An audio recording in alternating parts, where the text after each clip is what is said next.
নমস্কার, কেমন আছেন সবাই? আশা করছি ভালো আছেন। ভালো না থাকলেও কিন্তু ভালো থাকতে হবে, কারণ অনেক কিছু জানতে হবে। কি জানতে হবে? থাম্বনেইল দেখে বুঝতেই পারছেন কী নিয়ে কথা বলতে চলেছি। হ্যাঁ, কথা বলতে চলেছি সনাতন ধর্মের বহু বিতর্কিত একটি বিষয় নিয়ে। বিতর্কিত বিষয়টা কি? খুব সহজ, যেটা সবার জানা উচিত। কিন্তু 50%-এরও বেশি সনাতনী এটা জানেই না। তার সামনে অন্য ধর্মের একটি মানুষ বা সনাতন ধর্মেরই কিছু বিকৃত মানসিকতার মানুষ, কাদের বলছি বলুন তো? ওই তথাকথিত সেকুলারদের। তারা যখন তাও টিকটিকিও টিকটিক করে দিল, যাই হোক, অর্থাৎ তথাকথিত সেকুলার যারা,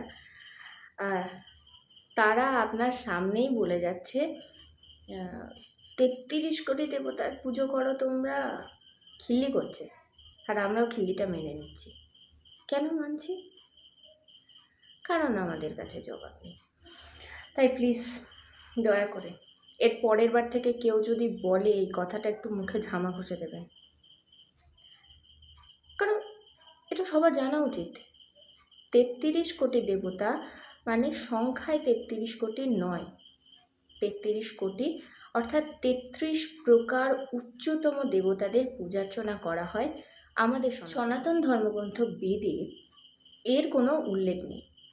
উল্লেখ আছে একটি শ্লোকের, ত্রয়স্তি মাসতি কোটি। অথর্ববেদের 10ম অধ্যায়ের 7ম সূক্তের 13 শ্লোক, ত্রয়স্তি মাসতি কোটি। এতে কি বলা আছে? যস্য ত্রয়ং স্ত্রিংশত দেবা অঙ্গে সর্বে সমাহিতা স্কমং তং বুহি কতম শ্রীদেবস্ব।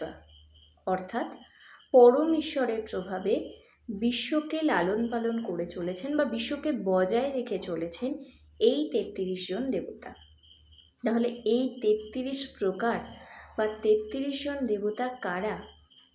এখানে রয়েছেন 8 জন বসু, 11 জন রুদ্র, 12 জন আদিত্য এবং 2 জন অশ্বিনী কুমার।